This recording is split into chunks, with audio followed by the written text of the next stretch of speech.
Who's the podcast host that you love the most? Coming to you live from coast to coast. Call me Thunder Lips, Spaceman, or G. It's just me being native as I can be. Ladies and gentlemen, part 2.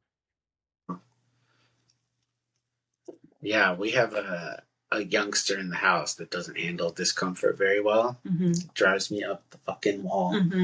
So I'm just like, you're going to have to do some hard stuff. It's not simple. And also, you're in the easiest part of your life. This should not be that challenging, but I've said this before, you know, I keep trying to,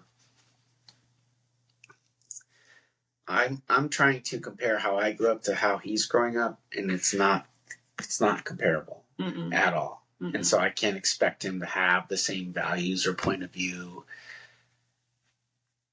Even if we grew up exactly the same, it's 25 years later. It's 45 years later. Yeah. So it's just not a fair comparison. And I just, you know, like you said, we're fully formed human beings, and he has his own temperament, his own thing. And Yeah. that doesn't mean it's not annoying. Yeah. Well, I think also, like, to me, when this is something that I've had to work on a lot, just from the standpoint of being an adult with a small person, when I'm annoyed, it's telling me something about myself. Like, there's a story in there about something that's going on for me that isn't actually Micah. It's me. It's my shit I haven't dealt with. And I hate it so much. Yeah. And, like, the amount of times I've gone into therapy and been like, what is this? Help me figure this out. Yeah. It's upsetting. Well, and I'm the guy, I mean, I was comfortable with the discomfort. So then when things are starting to feel comfortable, I start to feel uneasy about it. Yeah. You know? That's a trauma response, bro. Yeah, dude, I know, man. It's not good. Like, as things start to go well, I'm like, uh-oh, here we go. Where's the other shoe? Or even just like, all right, well, this is what I was going to touch on before, and I got sidetracked. Okay. So, one of my first guests when I relaunched was Melissa, the medium, the adoptee. So, last weekend, I scheduled a session with her because I have this job opportunity coming up that I really, really want, and I'm really, really excited about. And it's not just a job, it's a complete just pivot of my entire life. I'm hopping off the forklift and doing something that better suits my creativity and the way I work, and it's for the National Indian Child Welfare Association. So there's some work to help our people, things like that, blah, blah, blah. And so I'm trying to I met with her just to be, if am I going in the right direction kind of thing. And also just missed my people, you know? So I did the thing, and the way she does it is she lays the tarot cards out before she starts the call, sends pictures, and then we'll explain them as she goes. And so I get on the call with her, and she's like, your son has been bugging me since last night. He's so excited. I was like, okay. And so we started talking, and it was my son, my dad, and my sister, Leslie, that passed away. And she was, the thing that they kept stressing was to trust my instincts, to trust myself, and to believe that I deserve a spot at the table.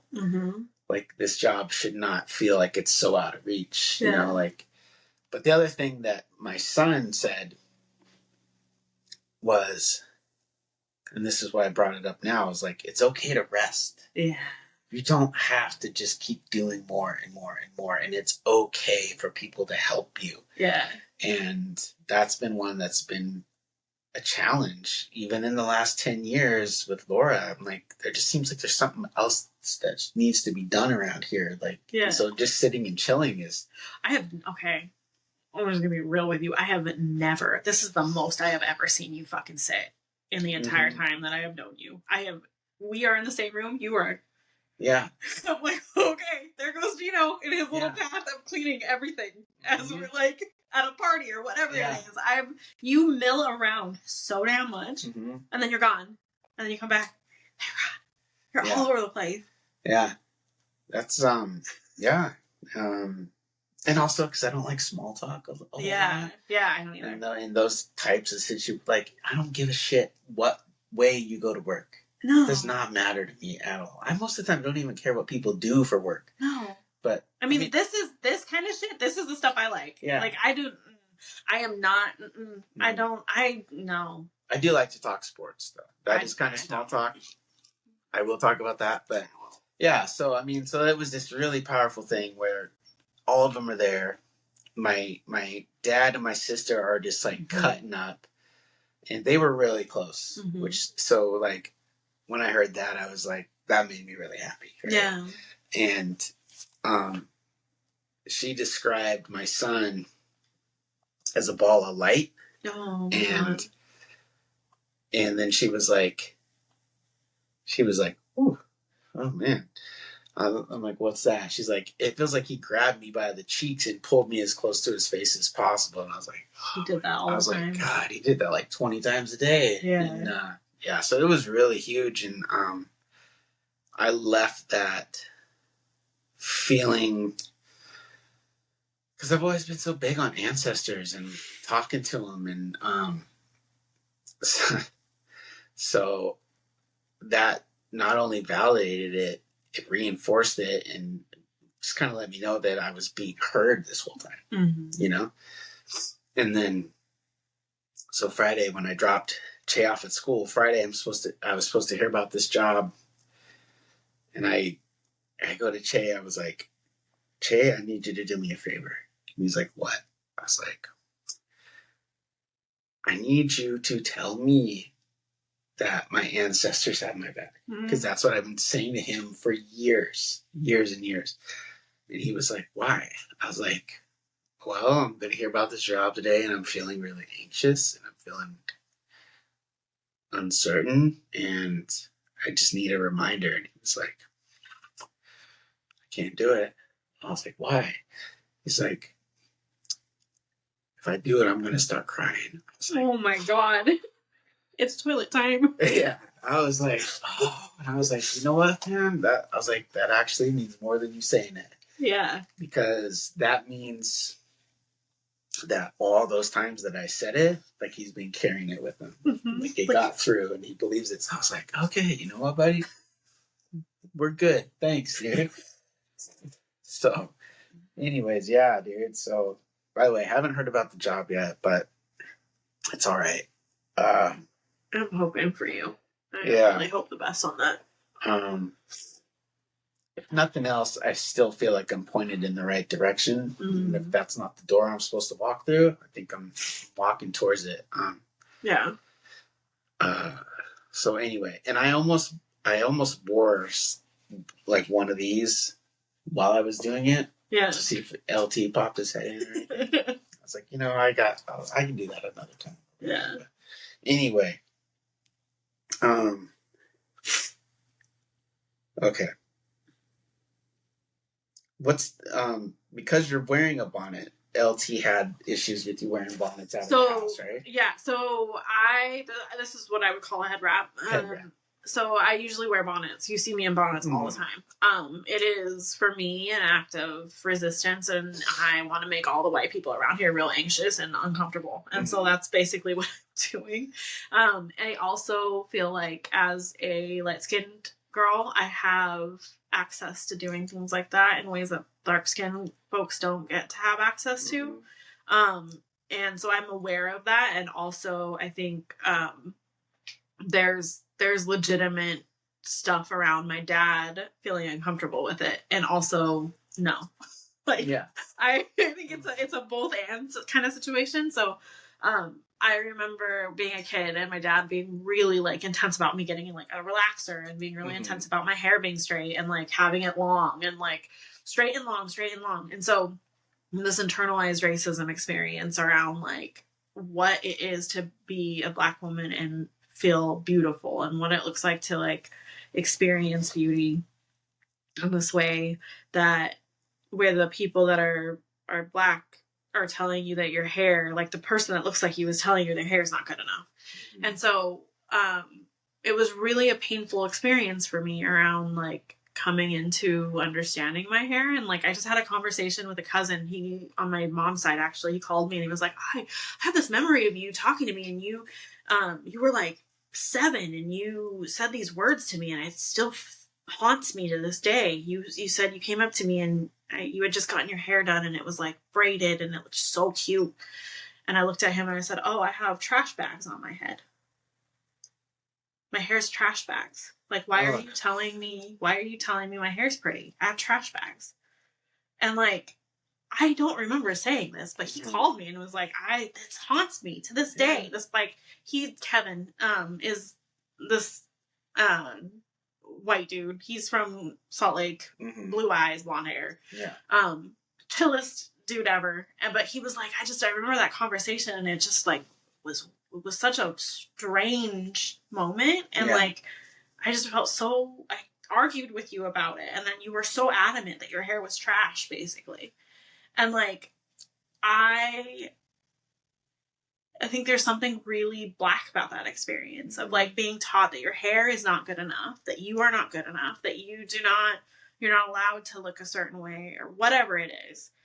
And so I went through a whole process and evolution with my hair. I think that's like one of the blackest things you could do as a black woman is like go through this process of coming home to yourself. So, if you look at my photos, I have a trillion different hairstyles. Like I used to get my hair braided. I shaved my head. I've gone through so many different iterations of this. And one of the things that used to drive my dad crazy is when I would wear an afro. He did not like that. Really? Yeah, he did not like it. And that was when I was like in my early 20s. And I was just starting to figure out what an afro was. I didn't really know. We talked about blackness in such a like systemic type of experience versus this like embodied, what does it look like to be black in a proud way? What does it look like to like own your body and own your space and be like in centered and grounded in your blackness? And so while I did go and sit in a class and learn about blackness because I didn't feel like I was black enough and didn't have the right to like just exist, that actually was a catalyst for me to walk towards myself. And I will never forget the first time I ever heard, it was 2000. I'm pretty sure it was 2000.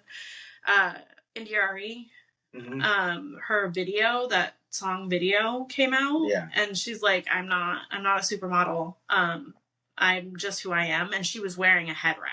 Yeah. And I was like, can I do that? Like, is that something I do? Yeah. Like, I remember the first time I ever wrapped my hair, I lost my mind because I was like, I feel so good right now. Yeah. This is legit. And then I remember putting my head wrap on and like trying to figure it out. And there was like, I didn't understand that you could go on YouTube. I didn't understand that there was like a whole world of black women teaching each other and talking about hair and like, fundamentally just like celebrating each other, like showing folks who maybe don't have access to blackness in a way that like, you would hope someone would have access to it. So I learned how to wrap my hair on my own. Did not do a great job. Did not know what I was doing. Yeah. But I rocked it and like people just accepted that that's what was going on. My dad did not like that. He was like, let me see your hair. Why is your hair like, you gotta like make your hair straight. Why aren't you straightening your hair? And then I went through the process of like really, really disliking my hair. And I actually have like a bald spot on the back of my head from getting a chemical burn, getting a relaxer. And that was the last time I was like, I'm never going to do this again. Like ever again. I will, for the rest of my life, have natural hair. I am not messing with chemicals anymore. And that was the day that I did like my big chop where I just like looked at my hairdresser. She'd been doing my hair since I was like 6. And I told her, cut it off. I'm done. Mm-hmm. And she cut it off. And then I learned that I actually had curls. I didn't know I had curls. Wow. I thought my hair was just frizzy. I did not understand that I had a curl pattern. And I remember the first time, like, I watched, her name's, I think, Natural's 1985, I think. She was the first person that I listened to that talked about black hair and, like, how to take care of it. And I watched probably, like, 100 hours of this girl's videos, like, how to do this. And I figured out how to take care of my hair. And, like, suddenly I have these, like, giant, like, lush, like, curls. And I'm like, oh. Yeah. Oh, I get to do this? Yeah. And so, like, then suddenly I'm, like, learning how to style my hair. I had, like, teeny weeny afro. And, like, my dad was not on board for it. He did not agree with it. And then probably around 6 years ago, I started wearing bonnets. And during the day, not just at night, because I started wrapping my hair when I was, like, probably when I was, like, 20. So I had broken ends. Like, you're supposed to wrap your hair. I did not understand that. I wrapped my hair in my my mid-20s, I'd say. Early 30s. And I started to realize that, like, if I left my bonnet on, my hair looked better. And so I just started leaving my bonnet on. And then I realized it made people uncomfortable. And then I was like, okay, deal. And so I basically, when I am feeling pretty angry about shit that's going on in the world, I will wear a bonnet and I will do it, and I will do it proud. And if you want to look at me weird, look at me weird, because I will look you right the fuck back. Yeah. I'm not messing with you. And so that's where I kind of, that's where my brain is often when I'm wearing a bonnet. And, like, one day I had a conversation with my dad, and, like, I remember being mad at him about it. Like, I remember being, like, so mad that he, like, had the audacity. And this is like my own little, like, in my brain, lack of awareness of my place in Blackness, and the privilege that I wasn't able to see at that time. But I remember being so mad at him and being like, I'm proud to be Black. Why aren't you? He did not like that. That was not the thing to say to him. Yeah. And, like, we ended that conversation not on good terms. And I had to sit with that and really, like, look at, like, how I had just spoken to an elder, first of all. But not only just an elder, but my dad. Yeah. Whew. Yeah. And so I, like, did some self-reflection, talked to my therapist, and then came back to him and, like, acknowledged, like, the mistakes I made, but also recognizing, like, I don't want to continue to make myself small because some white lady at the grocery store is going to be uncomfortable. Yeah. She can be uncomfortable while I'm very comfortable. Yeah. Like, I'm just not doing it. And he was like, okay. And, like, we had that conversation. He never said a damn thing about my hair again after that. But I think he had these ideas because he experienced, like, physical danger. Right. Like, he experienced dealing with, like, getting pulled over by the cops because he was walking down the street with my mom. And the cops pulled my mom and dad over on the side of the street and asked, like, do your parents know that you're walking with this Black man? And then proceeded to call her parents and take her home because they were walking together in the 70s. Yeah. And so he had a different experience than I did. And, like, he wasn't allowed to be Black in the way that I have the privilege to be Black. Also, I am much lighter skinned than him. So my Blackness shows up differently in, like, the sense that I am allowed to embrace Blackness in a way that he never was able to. Right. And so I think acknowledging that is, like, so important. Colorism is, like, such a plague on our community, and it's so fucking dangerous, and we don't talk about it enough. I think talk about it without centering light-skinned folks, because I think when we center light-skinned folks, we miss the entire fucking point of like why we're talking about colorism. Mm-hmm. So yeah, well, and I think you said it right at the top. You are not a black man, so he's looking at it from what year was he born? In 1950. 50, yeah. So he would have hit the pre-civil rights era, right? Yeah. Yeah, like he was like it. Just I also think that I don't really know a lot about what was going on in Salt Lake in the 50s. Like I don't have a lot of information about that time. I know a little bit from what like my parents have told me and what my aunts and uncles have said, but not enough to like understand like cohesively what was going on. But I know my dad dealt with some pretty insane stuff. Yeah. And so did my mom. Right. Yeah, I can't imagine it was good, but it was not. I know that. I know it was that. I know that is the level of what was going on. Yeah. And so so I think I understand some of why he's trying to it seems like he wanted you to be black in a way that was going to keep you out of trouble. Yeah.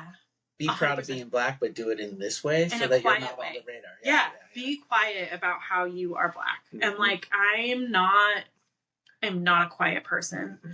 I'm autistic as hell. Like, I don't have, that's the other thing, like being an autistic person in this world in like a black body. Like the social contracts that we all are supposed to be, I did not understand that there were social contracts until I was like probably 30.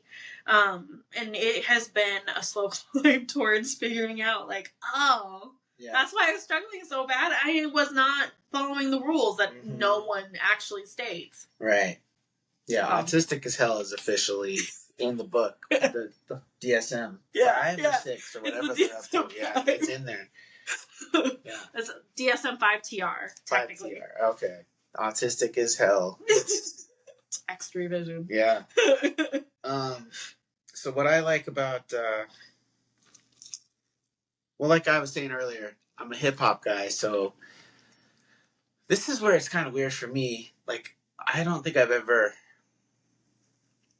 I'm sure I have, but not intentionally, like, taken anything from black culture, but I love hip-hop music, and I have since the 80s. And it starts for me, as it did many of us in the 80s, with Michael Jackson, and then Run DMC, and then the Chili Peppers. Those are my first 3 musical loves. And that's where my Adidas fixation comes from, is the Walk This Way video when they're wearing the superstars with the toes angled out, and then of course they had my Adidas, and like I just thought they were so cool with the leather jackets, and also as I was coming up as a poor kid in Reedsport, Oregon, to me Nikes were the symbol of rich white kid. So I wanted nothing to do with it. Yeah, you know, like I just was like, I'm not one of those people. They don't want me, so fuck Nikes and fuck anybody who wears them. Yeah, which is a really harsh take, and it's not exactly how I felt, but you know, it was a little bit like that. But I think like looking at it from the standpoint of like the power it takes to like reject something that feels so dehumanizing, because there's a portion of it like there's a reason that we respond the way we do. Like it's not like it's coming from nowhere. Yeah. So I'm just and it's not like I was rocking Adidas either. I was rocking shoes that had no name attached to them. But I just liked Adidas. I like the stripes. I like the style. And so, but I think as far as what, you know, the overlap between music and fashion, I think a lot of musicians are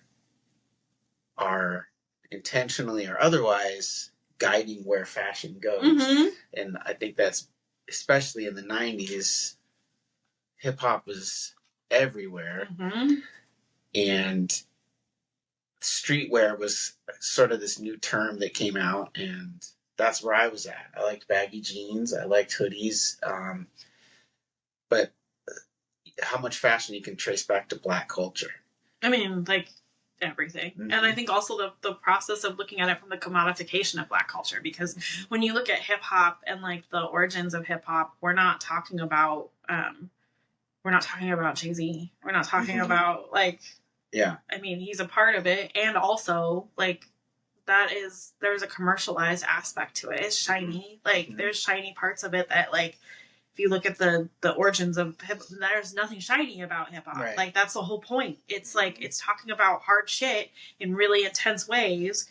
And again, this process of like, you want our shine without our pain. Yeah. And so I think there's something really powerful about hip hop. And like, I know I wasn't allowed to listen to hip hop as a kid.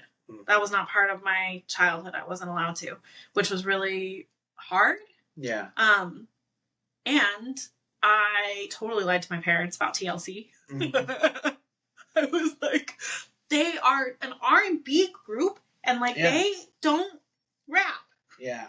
And like, so they didn't listen to what I was listening to. Red Light Special? What like 5th grader is listening to Red Light? I was in my room, and I was like, it was wild. And so I lied to my parents about some of the music that I listened to because like I was just so, I wanted it so bad, and like I wasn't allowed to listen to it because like my mom was like it's degrading to women and it's not okay, and like I don't want that to be the culture you experience. But like the ignorance in that, because there's like 2 Live Crew, like Queen Latifah, like there was so much like goodness in all of these things, and like I wasn't allowed to access it because it was looked at as less than or not okay. And my dad actually said, I gave up hip hop for you one time. He said, I gave up hip hop for you. Wow. Which I was like, no one asked you to do that, sir. Yeah. Like, I would have enjoyed that with you. That is not something you had to do. But I also think, like, that was kind of the, like,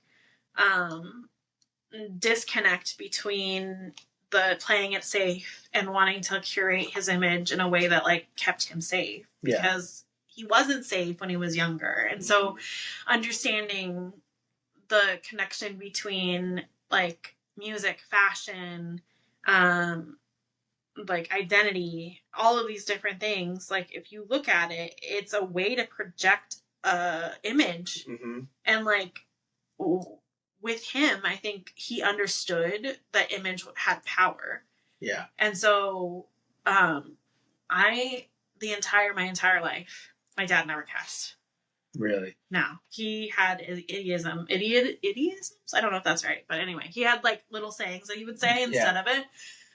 One of them was "Dear Abby." Do you know? Dear Abby. Do you know like the newspaper thing? Yeah. He would get mad and he'd go, "Dear Abby," and like it was the it was the most ridiculous thing. Or he'd be like, "Ring the bell, ring the baby, spank the bell." Ring the baby, spank the bell. Yeah, and he'd be like, "Don't throw the baby out with the bathwater."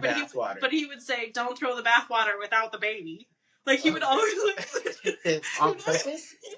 Oh man, I love that. He would always do shit like that, and so like all of his cussing was like these weird like things that he would say that I was just like, bro, like what? Like I'm all for a little like dropping a little fuck. Like it's okay. We can say like never cuss to me like my entire adult life, and then the last 6 months of his life because he had dementia.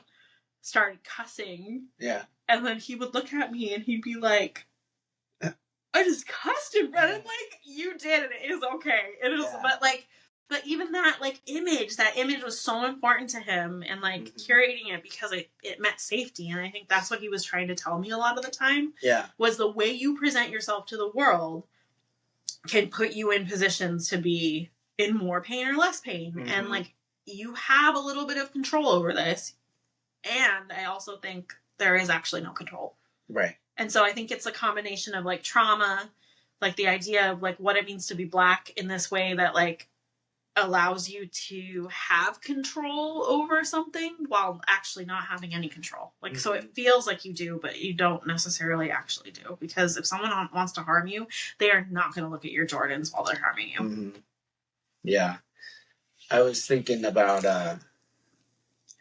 you know, how, like, Malcolm X started off with the conch and the zoot suit and was, like, a little hustler and, you know, like you said, graduated to the bow tie and, but the zoot suit being at the time these over the top large suits with these colors that people weren't familiar with, and that being the expression of I'm going to be as big as I want. And I'm going to take up space. Yeah. And then as far as hip hop being not a zoot suit, but the same sort of thing, that fashion that they're bringing is I'm not going to be in this space that you want me to be in. I'm going to be, and if that makes you feel some kind of way about me, who gives a shit? That's your problem, you know? And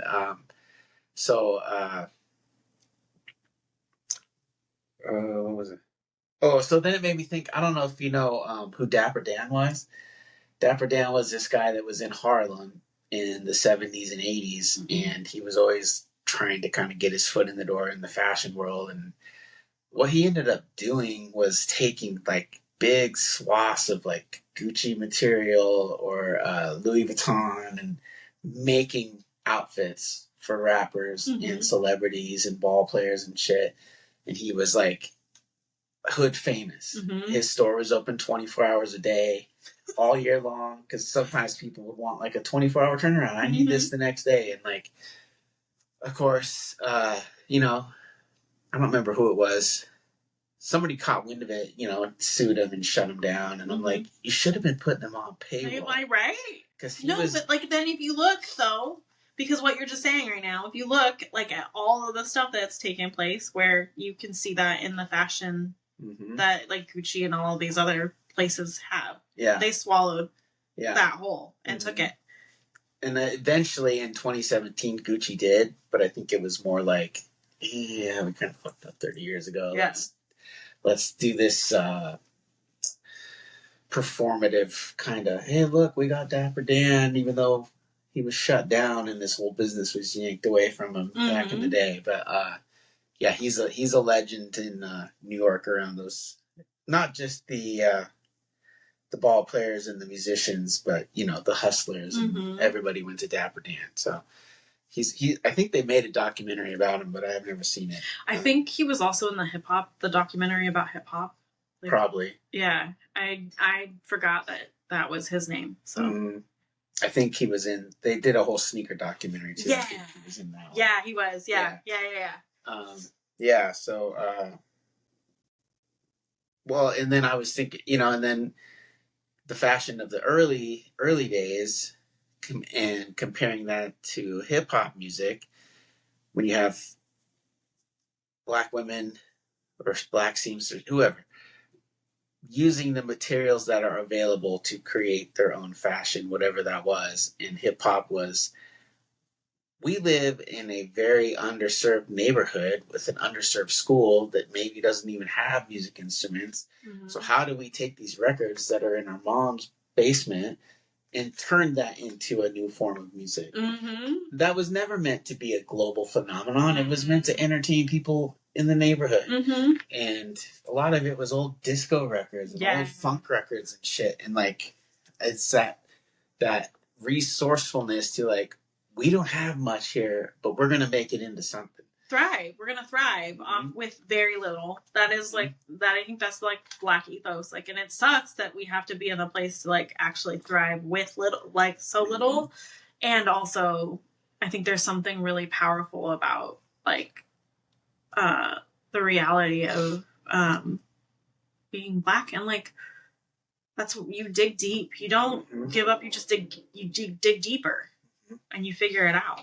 Yeah, so true. Yeah, Cool Herc, 1975, I think, is when hip hop is officially credited as being created. I love hip hop music, man. If we decided to do a whole one on hip hop, you might not get in a word vertical. I would love to sit here and just sit and listen what you got to say. I love it.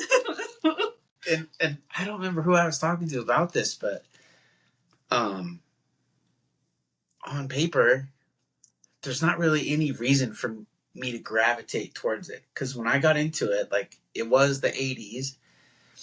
I lived in Reedsport, Oregon, which is like a logging town. And I was surrounded by loggers and fishermen and, you know, nobody was like, here, check this out. I just happened to stumble upon it. Mm-hmm. And then I was hooked. Mm-hmm. But they weren't talking about my life. Mm-hmm. But I also did not ever at any point go, that's what I want to do. Mm-hmm. Like, it was like, I love this music and I'm going to keep loving it until it's not good anymore. Mm-hmm. So far that hasn't happened. But it's just been like, I don't know. No other music has done that for me. Yeah. And it doesn't make any sense. Yeah. I mean, other than it's good, but I think like when you look at hip hop and you look at the fact that it's like heartbeat regulating, like it's actually, if you look at the tempo, it actually connects with your heart. mm-hmm. And I think there's something really important about that. So a lot of the times when you think about like what it looks like to be dealing with hard shit and like it being like recently, this has happened for me recently. I have had some nights where I've been like, I can't physically function right now. I am so sad. Mm-hmm. I miss my dad. Yeah. I miss him so much. Yeah. And sitting there and like not knowing what to do and turning on hip hop. Mm-hmm. And like, even though it's not something we ever like participated in together with, mm-hmm. like it still somehow can like hold your soul in a way that I don't think other music can. Yeah. Yeah. Which is so, yeah, when you think about the humble beginnings, just working on trying to entertain people at a block party. And then 50 years later, we're like, hip hop's connecting to my soul. Right? Yes. Who knew? No, right? not me. But they were onto something. Yeah. And I think that's really important. I think that's like most of Black culture is like onto something. There's most, that's what I think it basically is. It's just like, the other thing I think is really cool about Black culture is the fact that like we interweave things into stuff that maybe you look at it and you don't know why. Mm-hmm. You got low battery. 20%. That's right. Work with things. But I think when you look at like how Black culture functions, like it's about survival, it's about like thriving with like little. So I think we interweave a lot of stuff into culture that maybe like someone who's on the outside wouldn't necessarily like understand what they're looking at. Yeah. Which I think is really, really important because I think that is, you don't realize you're accessing like your cultural roots in some ways, because it doesn't look like what you think it should. Yeah. When in reality, it's totally everything is there's a reason for everything. So. Yeah. Well, and I think natives too. There's just a connectedness between storytelling and our culture, where a lot of ancient culture is not written down anymore. Yeah. And it's passed down verbally, and so there's just a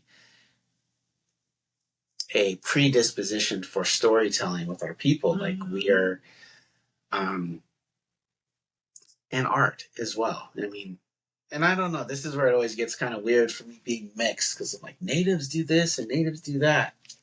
What do white people do?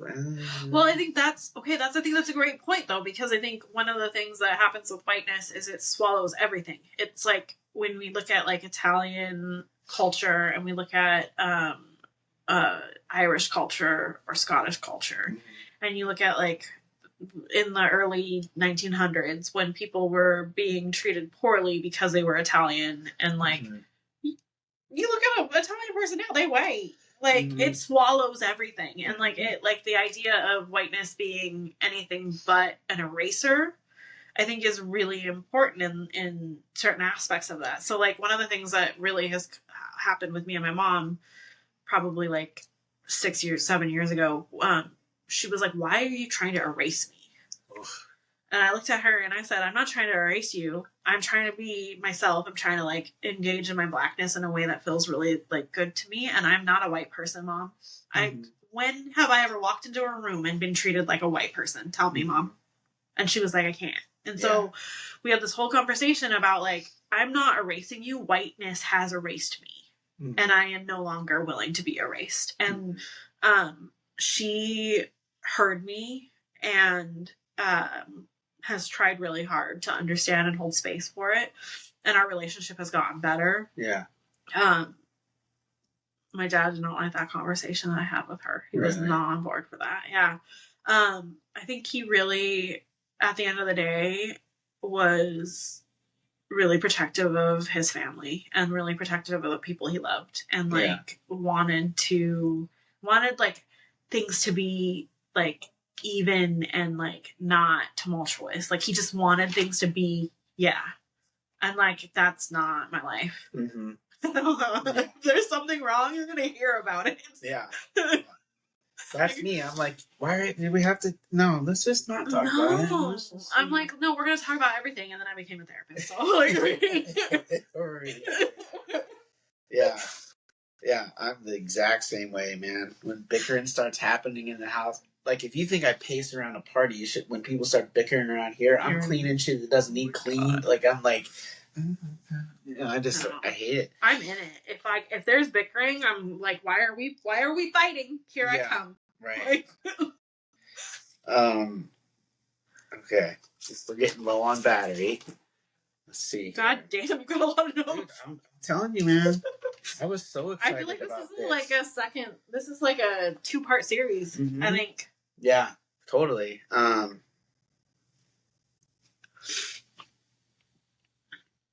So, how would you pass what LT taught you on to? Okay, so that's something I'm struggling with right now. I'm actively. This is an open wound. This is not something that I have answers to. Right now, I am now dealing with this experience of being the only Black adult in my family. Mm-hmm. I've never been the only Black adult in my family. So this is a new identity that I'm taking on. I am the keeper of Blackness in my home. And I've always been the keeper of Blackness in the fact that like in my family of reproduction, like I've always been the keeper of Blackness because my husband's white. So but he's not. No. Yeah, he's like original. Yeah. Original recipe. Yeah. And so we've had a lot of conversations about like race, and you are the father of a Black child. We've had those conversations. It's been really freaking hard and testing on our relationship. Yeah. And losing my dad has made that it like basically threw highlighter on all of the ways that I feel like I'm failing as a mom and as a Black mom. And it has been really hard and scary, and I don't actually have an answer for that. And like the only thing I can think of is that my community, like I need to like lean into my community, because there's no way for me to be a Black man for Micah. It's not possible. But the part that I think that kills me the most is I don't feel like there will ever be another Black man in Micah's life that loved him the way that my dad loved him. And that, I think, is the worst part of this loss. Yeah. Because my dad would have moved heaven and earth for that child. Mm-hmm. And he tried really hard to get Micah to understand Blackness, just like he did with me. Mm-hmm. He lectured the hell out of him. Micah was like, I don't get what Papa's doing. And I'm like, I know. And so I think trying to help Micah understand what my dad was saying through a visceral way is part of this process. Mm-hmm. I just don't know how to get there yet. And I think it's just going to be this like slow climb towards like living with grief that is so profound that it has the answers in it. Mm-hmm. That's where I feel like I'm at. Yeah. I've been thinking about Micah and this whole thing a lot, just because that was one of the things, and I said at the beginning, is LT seemed like he just loved being a grandpa, and most of our conversations were about Micah or Micah and Che, and like, what am I doing with Che that he could, and so I just like, I was like, man, Micah's got to be the luckiest kid in the world, and now it feels really sad. Yeah. There's a huge, and I think that's another portion of this, like, there's a huge hole in my family right now, and like, my dad had some giant ass shoes to fill. Like, there is no filling them. There is no, like, which is like really, really, really, really hard. And I think the other portion of this is he was the patriarch of my family, of my entire family, including like my cousins, aunts, like everybody called him. Everybody went to him. So my family has a huge hole in it right now, and we're just, it's shocking. Yeah. How did Ted take it?